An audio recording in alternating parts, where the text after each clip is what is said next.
ಎಲ್ಲರಿಗೂ ಶುಭ ಸಂಜೆಯ ವಂದನೆಗಳು. ಈ ಒಂದು ಸುಂದರ ಅರ್ಥಪೂರ್ಣ ಕಾರ್ಯಕ್ರಮದಲ್ಲಿ ಭಾಗವಹಿಸೋಕ್ಕೆ ನನಗೆ ಭಾಳ ಹೆಮ್ಮೆ ಅನ್ನಿಸ್ತಾ ಇದೆ. ಈ ಕಾರ್ಯಕ್ರಮದ ಶುರುವಾತಲ್ಲಿ ಒಂದು ಉತ್ತಮವಾದ ಚರ್ಚೆಯನ್ನು ಮಾಡಿದರು. ಹೆಲ್ತ್ ಬೇಕೋ ವೆಲ್ತ್ ಬೇಕೋ ಅನ್ನೋ ವಿಚಾರದಲ್ಲಿ ಒಂದು ವಾದ ಹೆಲ್ತ್ ಇಲ್ಲದೇ ಇದ್ದರೆ ವೆಲ್ತ್ ಮಾಡೋಕ್ಕಾಗಲ್ಲ ಅಂತ, ಇನ್ನೊಂದು ವಾದ ವೆಲ್ತ್ ಇಲ್ಲದಿದ್ದರೆ ಹೆಲ್ತ್ ಪ್ರಯೋಜನ ಇಲ್ಲ ಅಂತ. ನನ್ನದೇ ಆದ ವಿಚಾರ ಏನಂದರೆ ಎರಡಕ್ಕೂ ಒಂದು ದಾರಿ ಇದೆ.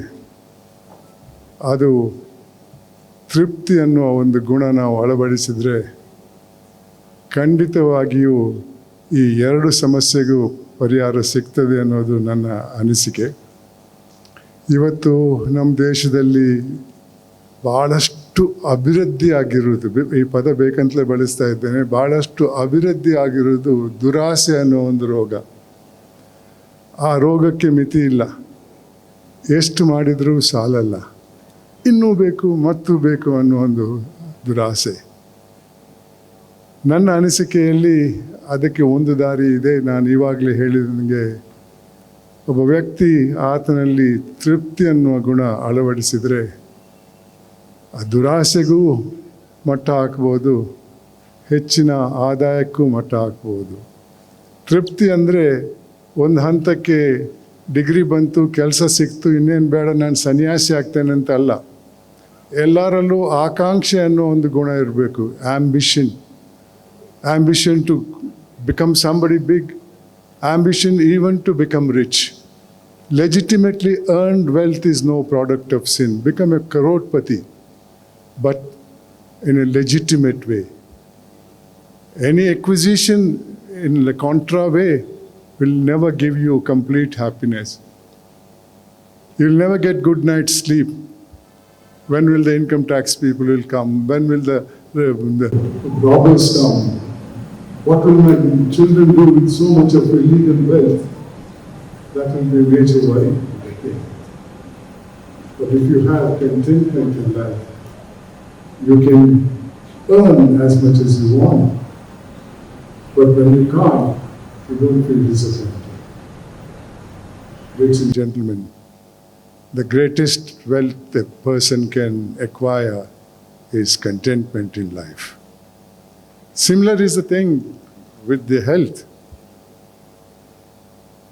Most of the problems arising from health is self-made. That's what the people in the panel also mentioned. ಇದೆ ಅಂತ ತಿನ್ನಬೇಡಿ, ಹಸಿವಾದರೆ ತಿನ್ನಿ. ಅದು ಒಂದು ಮೂಲಭೂತ ದಾರಿ.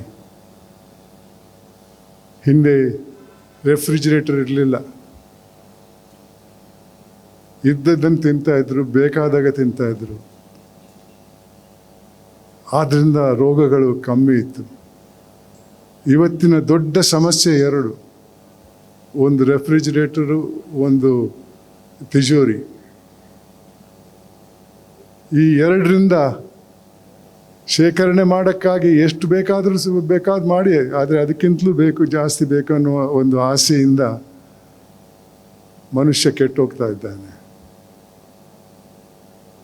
ಬಂಧುಗಳೇ, ಸಮಾಜದಲ್ಲಿ ತೃಪ್ತಿ ಮತ್ತು ಮಾನವೀಯತೆ ಇದ್ದರೆ ಈ ಸಮಾಜ ಭಾಳ ಒಳ್ಳೆಯ ಸಮಾಜ ಆಗ್ತದೆ. ಆದರೆ ಇವತ್ತಿನ ಪರಿಸ್ಥಿತಿಯಲ್ಲಿ ಆ ಎರಡೂ ಮೌಲ್ಯಗಳು ಕುಸಿತಾ ಇವೆ. ಮೊದಲಾಗಿ ಕುಸಿತ ಬರುವುದು ಪೋಷಕರಲ್ಲಿ. ನಾನು ಚಿಕ್ಕವನಾಗಿದ್ದಾಗ ನನ್ನ ಪೋಷಕರು ಹೇಳ್ತಾ ಇದ್ರು, ಇದು ಮಾಡು, ಇದು ಮಾಡಬೇಡ ಅಂತ. ತಪ್ಪು ಮಾಡಿದರೆ ಏಟು ತಿಂದದ್ದು ನೆನಪಿತ್ತು. ಇವತ್ತಿನ ಪೋಷಕರು ಇಬ್ಬರು ಕೆಲಸ ಮಾಡೋರು. ಕೆಲಸ ಅಂದರೆ ಅದು ಒಂದು ರೋಗ. ಪ್ರಮೋಷನ್ ಆಗಬೇಕು, ದೊಡ್ಡ ಹುದ್ದೆಗೆ ಹೋಗಬೇಕು. ಮಕ್ಕಳ ಹತ್ರ ಸಂವಾದ ಮಾಡೋಕ್ಕೆ ಸಮಯ ಇಲ್ಲ. ಮನೆಗೂ ಕೂಡ ತಲೆನೋವು ತರ್ತಾರೆ, ಕಂಪ್ಯೂಟ್ರಲ್ಲಿ ಕೆಲಸ ಮಾಡ್ತಾ ಇರ್ತಾರೆ, ಮಕ್ಕಳಿಗೆ ಒಂದು ಐಫೋನ್ ಕೊಟ್ಟಿರ್ತಾರೆ. ಅವ್ರು ಎಲ್ಲಿ ಕಲಿತಾರೆ?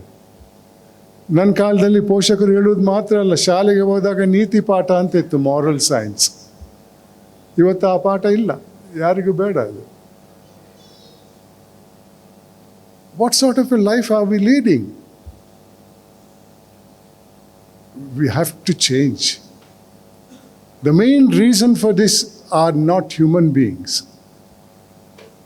It is the social thinking that society is the biggest thief in this.